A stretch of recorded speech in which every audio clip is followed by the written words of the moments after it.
మా పాలకవర్గం పూర్తయి కూడా దాదాపుగా 2 నెలలు కాబోతోంది. ఈ 2 monthsలో పాలకవర్గంలో ఏ విధమైన సంఘటనలు కావచ్చు, ఏ విధమైన పనులు కాకపోవడం, సమస్యల్ని ఎవరు పట్టించుకోపోవడం కూడా మనందరూ కూడా చూస్తున్నాం. పాలకవర్గం ఉన్నప్పుడు, ప్రత్యేక పాలన ఉన్నప్పుడు కూడా ఏ విధంగా ఉన్నా కూడా డిఫరెన్స్ మనం అందరూ కూడా చూస్తున్నాం. ఇది నేను చెప్పడం కాదు, ప్రజలందరూ చెప్తున్నారు. అధికారులు కావచ్చు, మాజీ ప్రజాప్రతినిధులు కూడా కావచ్చు, ఇవన్నీ కూడా చెప్తున్న విషయం కూడా మీ అందరూ ఒకసారి గమనించాలి. పాలకవర్గంలో ఏ ఒక్క సమస్య కావచ్చు, ఏ ఒక్క పని కూడా ముందుకు పోని విషయం కూడా ప్రజలందరూ ఒకసారి గమనించాలి. అసలు ఎక్కడికక్కడ సమస్యలన్నీ కూడా పేరుకుపోయిన విషయం కూడా ప్రజలందరూ కూడా ఒకసారి గమనించాలని కూడా నేను తెలియజేస్తున్నాను. స్థానిక ప్రజాప్రతినిధి అయినటువంటి ఎమ్మెల్యే గారు నగరంలో ఎన్ని సమస్యలు ఉంటే ఆయనకి తెలుసుకునే తీరిక లేదు, సమస్యలు పరిష్కరించే విధంగా కూడా ముందుకు పోని విషయం కూడా ప్రజలందరూ కూడా ఒకసారి గమనించాలని కూడా తెలియజేస్తున్నాను. ఏదో ఆయన అప్పుడప్పుడు నగరానికి వచ్చి 3 మీటింగ్లు 6 కార్యక్రమాలు అని చెప్పేసి ముందే వచ్చేటప్పుడే ఫిక్స్ చేసుకొని వస్తారు ఆయన. అవి వచ్చి చేసుకొని వెళ్ళడం కూడా మనం ఇప్పటి నుంచి కాదు, గతంలో నుంచి ఎప్పటి నుంచి కూడా చూస్తున్నాం. నగరంలో అనేక సమస్యలు ఉన్నాయి, ప్రజలు ఇబ్బందులు గురవుతున్నాయి. ఆయన నెలలో 10-15 రోజులు హైదరాబాద్లోనే ఉంటారు. ఇంకా ఇక్కడ సమస్యలన్నీ ఎవరు పరిష్కరిస్తారు చెప్పండి? అంత అధ్వానంగా మారింది ఈరోజు అనంతపురం నగరపాలక సంస్థ.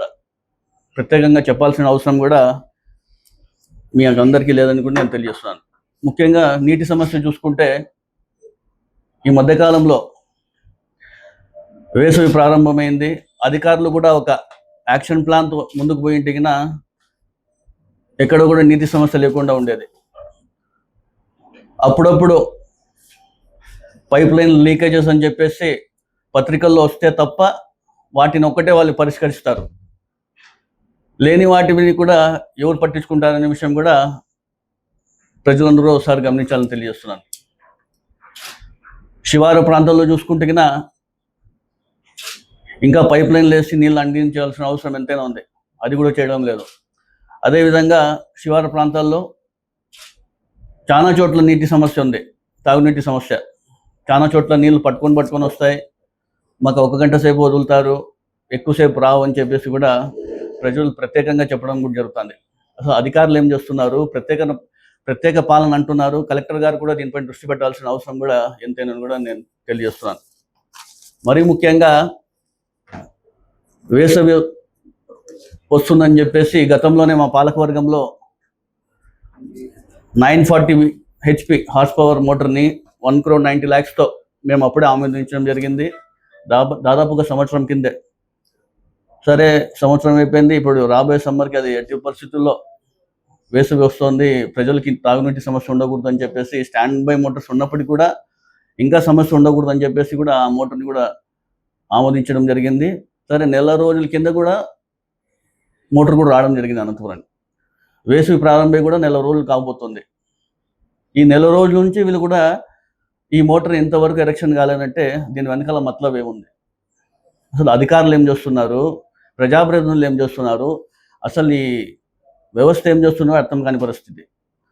ప్రజాసొమ్ముతో 1,90,00,000 రూపాయలతో మోటార్ మేము ఆమోదించి అవన్నీ కూడా తీసుకొచ్చిన తర్వాత కూడా 1 నెల రోజుల పైన అయినా కూడా ఇంతవరకు దానికి ఎరెక్షన్ చేయలేదంటే కూడా దీని వెనకాల మతలబ్ ఏముంది కూడా ప్రజలందరూ కూడా ఒకసారి గమనించాలని కూడా నేను తెలియజేస్తున్నాను. అదేవిధంగా చూసుకుంటే శానిటేషన్ సంబంధించి చూస్తే పారిశుద్ధ్యం, శానిటేషన్ సంబంధించి ఎంత తక్కువ మాట్లాడుకుంటే అంత బాగుంటుంది. నగరంలో శానిటేషన్ ఏ విధంగా అధ్వానంగా మారిందో కూడా ప్రజలందరూ కూడా ఒకసారి గమనించాలి. గతంలో మా ప్రభుత్వం ఉన్నప్పుడు క్లాప్ ఆటోలు అని చెప్పేసి తీసుకురావడం జరిగింది. చిన్న సందుల్లో కూడా క్లాప్ ఆటోలు వెళ్ళి ఇంటింటికి చెత్త సేకరణ చేసేది. ఆ చెత్త సేకరణ వల్ల ఎక్కడ కూడా ఇబ్బంది లేకుండా ప్రజలందరూ కూడా చెప్పేవారు. కానీ ఈ మధ్యకాలంలో మనం చూస్తే కూటమి ప్రభుత్వం వచ్చినాక ఆ ఆటోలన్నీ కూడా క్యాన్సిల్ చేయడం జరిగింది. తర్వాత వీరే అద్దెకు ట్రాక్టర్స్ కూడా తీసుకురావడం జరిగింది. అవి ఏవైతే ట్రాక్టర్స్ తీసుకొచ్చారో అవి కూడా సరిగ్గా పోక ప్రజలు ఏ విధంగా ఇబ్బంది గురవుతున్న విషయం కూడా ప్రజలందరూ ఒకసారి గమనించాలి. ఇంటింటి వద్దకు చెత్త సేకరణ సరిగ్గా జరగదు. ఒక సందుకు పోతే 2 సందులకు వెళ్ళరు ఆ ట్రాక్టర్లో, ఒక రోజు పోతే 2 రోజులు ఆ ట్రాక్టర్లు వెళ్ళడం లేదు. ప్రజలందరూ కూడా చెత్త ఎక్కడేస్తారు చెప్పండి? ఇంటి దగ్గరలో ఉన్నటువంటి ఆ డస్ట్బిన్లో, బంపర్ బిన్లో వేసే వెళ్తే అది పోయి నిండిపోయి కింద పడి ఉంటుంది. ఇంకా ఎక్కడ చూస్తే అక్కడ కాలువలో కావచ్చు, వాళ్ళ ఇంటి పక్కల చుట్టుపక్కల కావచ్చు వేసే పరిస్థితిలో. ఇవన్నీ నేను చెప్పే మాటలు కాదు, ప్రధాన పత్రికల్లోనే ఈరోజు రావడం జరుగుతుంది. ఎక్కడ చూసినా చెత్త కుప్పలే చూడండి, ఎక్కడ చూసినా ప్రతిరోజు వస్తామని చెప్పి మనం చూసుకుంటే కన్నా ప్రతిరోజు కూడా, ఈరోజే మనం చూసుకుంటే ఇది చూడండి, మెయిన్ సెంటర్లో ఇక్కడ మెహఫిల్ హోటల్ ఉందని చెప్పి ఇక్కడ, అక్కడ కూడా ఎంత అధ్వానంగా ఉంటే పొద్దున 12 గంటలకు నేను బయటకు పోయినప్పుడు తీసిన పిక్చర్స్ ఇవే. ఏ విధంగా ఉండో ఒకసారి గమనించాలి. అదేవిధంగా ఈరోజు సోషల్ మీడియాలో చూసిన రాణీనగర్లో చూడండి, ఈరోజు పిక్చర్స్ పెట్టిండే సోషల్ మీడియాలో ఎంత దారుణంగా ఉన్నాయో. కాలువ నీళ్ళన్నీ కూడా బయటకు వచ్చి అంత అధ్వానంగా మారితే ప్రత్యేక పాలన అంటున్నారు, స్పెషల్ ఆఫీసర్ ఉంటారు, కలెక్టర్ గారు ఉన్న స్పెషల్ ఆఫీసర్కి అధికారులు ఎంత నిర్లక్ష్యం వహిస్తుంటే నగరపాలక సంస్థ ఏం జరుగుతుందో విషయం ఒకసారి గమనించాలి. ప్రజాప్రతినిధి అతను పట్టించుకుంటే నగరం కూడా బాగుంటుంది. ఆయన ఎప్పుడో వస్తారు, ఎప్పుడో పోతాడు, మరో ప్రత్యేకంగా చెప్పాల్సిన అవసరం లేదని మీ అందరు తెలియస్తున్నాను. అదేవిధంగా 6 నెలల ముందు కూడా మేము ఈ ఆటోస్ చెప్పేసి ఆమోదించడం కూడా జరిగింది. ఇంతవరకు అవి కూడా రాలేదు. నగరం అంతా ఏ విధంగా అధ్వానంగా మారుతున్న విషయం కూడా ప్రజలను ఒకసారి గమనించాలని కూడా మరీ ముఖ్యంగా తెలుస్తున్నాను. ఇంకా టౌన్ ప్లానింగ్ సంబంధించి చూస్తే కన్నా ఈ మధ్యకాలంలోనే మార్చ్ నెలలో చూసుకుంటే ఏ విధంగా అయితే ఏసీబీ దాడులు జరిగిన విషయం కూడా చూసాం. అవినీతి అక్రమాలు ఎక్కువ జరుగుతున్నాయి టౌన్ ప్లానింగ్లో అని చెప్పేసి ఏసీబీ దాడులు జరిగాయి. సరే, మొత్తం ఎవరైనా ఒక ఇల్లు కట్టుకోవాలన్నా కూడా, ప్లాన్ అప్రూవల్ తీసుకోవాలన్నా కూడా, ఏదైనా సర్వే చేయాలన్నా కూడా, అంత పెద్ద నగరానికి, అంత పెద్ద వ్యవస్థకి కేవలం ఒకే ఒక ఆఫీసర్ ఉన్నారు. టౌన్ ప్లానింగ్ ఆఫీసర్ ఒకడే ఉన్నారు. 15 మంది ఉండాలట. 15 మంది ఉండే చోట కేవలం ఒక ఆఫీసర్ ఎంతవరకు అని చేస్తారని కూడా ఇక్కడ ఉన్నటువంటి ప్రజాప్రతినిధి పట్టదా అని చెప్పేసి కూడా నేను ప్రశ్నిస్తున్నాను. ఏసీబీలు 2 ఉండాలా, టౌన్ ప్లానింగ్ ఆఫీసర్ ఉండాలా, టౌన్ ప్లానింగ్ సూపర్వైజర్ ఉండాలా, టీపీబీఓలు ఉండాలా, బిల్డింగ్ ఇన్స్పెక్టర్లు ఉండాలా, అంతా కలిపి కూడా 15 మంది ఉన్నారు. కేవలం ఒకే ఒక అధికారి. అది ఈ మధ్యకాలంలో చూసుకుంటే నక్షా కార్యక్రమం అని చెప్పేసి, తర్వాత సెన్సస్ అని చెప్పేసి అనేక కార్యక్రమాలు జరుగుతున్నాయి. వాళ్ళు దీనిపైన శ్రద్ధ పెడతారా లేదా ప్రజల సమస్యలు తీరుస్తారని కూడా మీ అందరికీ నేను చెప్పడం జరుగుతుంది. అదేవిధంగా చూసుకుంటే కన్నా అది బైఫర్కేషన్ గురించి కూడా పనులు చేపడతాం కూడా జరుగుతుంది. ఏ దీనిపైన శ్రద్ధ పెడతానని కూడా నేను తెలియజేస్తాను. ఇంత పెద్ద నగరానికి గత సంవత్సరం నుంచి కూడా మేము అనేక సార్లు చెప్పడం జరుగుతుంది. అనంతపురం నగరంలో పారిశుద్ధ్యం సరిగ్గా లేదని చెప్పేసి ఒక ఎంహెచ్ఓని నియమించండి అని చెప్పేసి అనేక సార్లు చెప్పడం జరిగింది. కౌన్సిల్ సమావేశంలో కూడా ఎమ్మెల్యే గారు కూడా మా ముందు ఉండేటప్పుడు కూడా చెప్పాం. ఆయన కూడా నేను తెచ్చేస్తానని చెప్పేస్తాను, పైన మాట్లాడిస్తానని కూడా పదే చెప్పినా కూడా ఇప్పటికి సంవత్సరం అయినా కూడా ఇంతవరకు ఎంహెచ్ఓని కూడా నియమించలేదు. ఒక డీగా ఉన్నటువంటి అధికారిని అదనపుగా ఎంహెచ్ఓ బాధ్యతలు చేపడితే ఆయన అది చూడాలా, ఇది చూడాలా? ఏ సీజన్ తగ్గట్టు ఆ సీజన్కి ప్రణాళికలు చేసుకొని పారిశుద్ధ్య వ్యవస్థని మెరుగుపరచడానికి చేస్తుంటారు. అంత అధ్వానంగా మారినా కూడా ఈరోజు ప్రజలు ఏ విధంగా ముందుకు పోతున్న విషయం కూడా ప్రజలందరూ ఒకసారి గమనించి తెలుస్తుంది. అదేవిధంగా నగరం విస్తీర్ణత ఎక్కువ పెరిగింది, కార్మికులు ఎక్కువ ఉండాలని చెప్పేసి గతంలోనే మేము అడిషనల్ వర్కర్స్ని అడిషనల్ వర్కర్స్ దాదాపుగా 100 పైన అడిషనల్ వర్కర్స్ని కూడా మేము ఆమోదిస్తే, ఆ రోజు కూడా కౌన్సిల్ సమావేశంలో ఎమ్మెల్యే గారు ముందరే కూర్చున్నారు. నేను పైకి వెళ్ళి దీన్ని మాట్లాడి నేను అందరికీ కూడా ఆమోదించుకొని పైన మాట్లాడుకొని ఖచ్చితంగా ఈ అడిషనల్ వర్కర్స్ సంబంధించిన అందరూ కూడా నేను మళ్ళా మేము తీసుకునేట్లు తీస్తానని చెప్పి దాదాపుగా 1.5 సంవత్సరం అవుతుంది. కేవలం మాటలకే పరిమితం తప్ప ఏ ఒక్క పని కూడా ఆయన చేసే పరిస్థితులు లేదని కూడా మీ అందరికీ నేను తెలియజేస్తాను.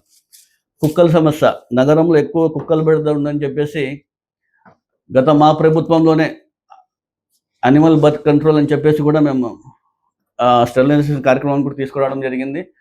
అప్పుడే దాదాపుగా 4,979 కుక్కలకి ఆపరేషన్లు చేయాలని చెప్పేసి కూడా అప్పుడు అంచనా వేసి కూడా కార్యక్రమాలు చేపట్టాం. కొంతమంది ఆరోపణలు చేయడం జరిగింది. ఇది డంప్ యార్డ్‌లో ఉంది, ఇక్కడ చేయకూడదు అని చెప్పేసి. మళ్ళా కూటమి ప్రభుత్వం వచ్చినా కూడా అదే అనిమల్ బర్త్ సెంటర్‌లోనే ప్రారంభించిన విషయం కూడా అందరికీ తెలుసు. ఇప్పటికి కూడా ఏదైతే మేము అంచనా వేసామో ఆ కార్యక్రమం కూడా ఇంతవరకు పూర్తి కాలేదు. అక్కడ ఉన్నటువంటి ఇద్దరు, ముగ్గురు వెటర్నరీ డాక్టర్స్ ఉన్నారు. వాళ్ళు కూడా ఇప్పుడు కేవలం ఒక ఆయన ఉన్నారు. ఇవన్నీ కూడా ప్రజలు గమనించాలి ఒకసారి. ఇవన్నీ చేయకపోతే ఇంకా ఈ మధ్య కాలంలో ఇంకా ఎన్ని కుక్కలు కొత్తగా పుట్టింటాయి, అవన్నీ కూడా వాటిటన్ని కూడా ఎవరు దీన్ని అంచనా వేసి ముందుకు తీసుకుపోతారనే విషయం కూడా మీ అందరికీ నేను తెలియజేస్తున్నాను. టిడ్కో హౌసెస్‌కి సంబంధించి కూటమి ప్రభుత్వం వస్తేనే ఎమ్మెల్యే గారు అక్కడ వెళ్ళి 3 నెలల కాలంలో నేను అన్ని పూర్తి చేసి పేద ప్రజలకందరూ కూడా నేను అందజేస్తానని చెప్పడం జరిగింది. 3 నెలలు అయిపోయింది. 6 నెలలకు మళ్ళా 3 నెలలకు వెళ్ళాలాయన. అక్కడ వెళ్ళి మళ్ళా 3 నెలలకు అన్నీ ఇచ్చేస్తా అని చెప్పేసి దాదాపుగా 2 సంవత్సరాలు అవుతోంది. ఆయన శ్రద్ధ చూపించి అయిపోయిన ఇల్లులు కూడా పేదలకు అందించి ఉంటే, పేదలు ఆ అద్దెలు కట్టే భారం నుంచి తప్పుకొని వాళ్ళకంతా ఎంత బాగుండే అన్న విషయం కూడా ప్రజలందరూ కూడా ఒకసారి గమనించాలని కూడా నేను తెలియజేస్తున్నాను. అదేవిధంగా మనం చూసుకుంటే ఈ మధ్య కాలంలో చూస్తే మార్చి నెలలో ఏసీబీ దాడులు జరిగాయి. మళ్ళీ నిన్నటి రోజు నువ్వు చూసుకుంటే గిన ఒక డీఈ గారికి, ఒక జూనియర్ అసిస్టెంట్ కూడా ఏసీబీ దాడుల్లో వాళ్ళు ఏదో దొరికారని చెప్పేసి పెద్ద ఎత్తున ప్రచారం జరిగిన విషయం కూడా మనం చూసాం. చంద్రబాబు నాయుడు గారు చూస్తే గిన కరప్షన్ ఫ్రీ గవర్నెన్స్ అంటారు. ఇక్కడ కరప్షన్ ఉండదు మా ప్రభుత్వంలో అని చెప్పి పదే పదే చెప్తారు. ఇక్కడ ప్రజాప్రతినిధులు అనుచరుల దగ్గర నుంచి ప్రజాప్రతినిధులు పిఏలు కావచ్చు, ఇక్కడ ఇప్పుడు ఉన్నటువంటి అధికారులు, కొంతమంది అధికారులు కావచ్చు, ఏ విధంగా అవినీతి అక్రమాలు చేస్తున్నారో ప్రజలందరూ ఒకసారి గమనించాలని కూడా నేను తెలియజేస్తున్నాను. ఎక్కడ పోయినా కూడా ఎక్కడ ఉన్న ఎమ్మెల్యే గారు ఒకటే ఒక మాట అంటున్నారు. గతంలో సీఎంఆర్ఎఫ్ లేదు, వైఎస్ఆర్సీపీ వాళ్ళు గతంలో రోడ్డు డ్రైనేజ్ వేయలేదు, గతంలో ఏ సమ్మర్ క్యాంపులు మీరు చేయలేదు, గతంలో ఏ అభివృద్ధి కార్యక్రమాలు చేయలేదు, గతంలో మీరు అవినీతి చేసినారు, కేవలం మాటలు చెప్పి వైఎస్ఆర్సీపీ నాయకుల పైన బురద చల్లే మాటలు మాట్లాడుతున్నారు తప్ప ఆయనకు ఒకసారి చెప్పుకుంటున్నాను నేను. గతంలో మా ప్రభుత్వం, మా నాయకులు ఏం చేసినారో ప్రజలందరికీ తెలుసు. ఇప్పుడు ఈ 2 ఏళ్ల కాలంలో కూటమి ప్రభుత్వం వచ్చిన ఈ 2 ఏళ్ల కాలంలో మీరు ఏం చేస్తున్నారో, ఏం చేయబోతున్నారు, ఏమేం చేసినారో కూడా ప్రజలందరికీ తెలుసు. మరి ముఖ్యంగా ఏం మాకు టార్గెట్ చేసి చెప్పాల్సిన అవసరం లేదని కూడా ఇక్కడ ఉన్నటువంటి ప్రజాప్రతినిధులు నేను తెలియజేస్తున్నాను. అదేవిధంగా ఎవరైతే వైఎస్ఆర్సీపీ నాయకులు కావచ్చు, కార్యకర్తలు కావచ్చు, కూటమి ప్రభుత్వం పైన వాళ్ళు చేస్తున్న అరాచకాలను ఎత్తి చూపిస్తే రాష్ట్ర వ్యాప్తంగా సోషల్ మీడియాలో పోస్టులు పెట్టినా కేసులు పెడతారు, పోలీసుల పైన వారికి టార్చర్ చేయడం జరుగుతుంది. ప్రతి ఒక్కటి కూడా ఏ విధంగా ఇబ్బంది పెడుతున్న విషయం కూడా మనం చూసాం. వైఎస్ఆర్ కాంగ్రెస్ పార్టీ నాయకులు కావచ్చు, కార్యకర్తలు కావచ్చు, మీరు చేస్తున్న తప్పుల్ని ఖచ్చితంగా మేము ఎత్తి చూపిస్తాం. ఈ మధ్యకాలంలో కూడా మీరు చేస్తున్న అరాచకాలు, మీరు చేస్తున్న అవినీతిని నేను ఎత్తి చూపిస్తుంటే నా పైన కూడా ఫిర్యాదు చేయడం జరిగింది. అయ్యా దగ్గుపాటి వెంకటేశ్వర ప్రసాద్ గారు, మీరు ఫిర్యాదు చేయించినా, మా పైన కేసులు పెట్టినా, మాకు ఇంకా ఏం చేస్తారు లోపల వేయించినా ఇక్కడ ఎవరు భయపడే వాళ్ళు లేరు. మీరు ఏం చేసినా మీ ప్రతి ఒక్క చిన్న తప్పును కూడా ఖచ్చితంగా మేము ఎత్తి చూపించకే ఉంటాం. మేము ప్రతి ఒక్కటి కూడా ఆధారాలతోనే మాట్లాడుతున్నాం. ప్రతి ఒక్కటి ఆధారాలతోనే, నిరాధారాలతో ఏమి మాట్లాడడం లేదు. ప్రతి ఒక్కటి ఆధారాలతోనే మాట్లాడతాం, ఆధారాలతోనే ముందుకు వెళ్తాం. మీరు ఏం మాట్లాడినా చూసి మాట్లాడాలని చెప్పి తెలియజేసుకుంటూ ప్రజలందరూ కూడా ఖచ్చితంగా ఇవన్నీ కూడా గమనించాలని తెలియజేస్తున్నాను.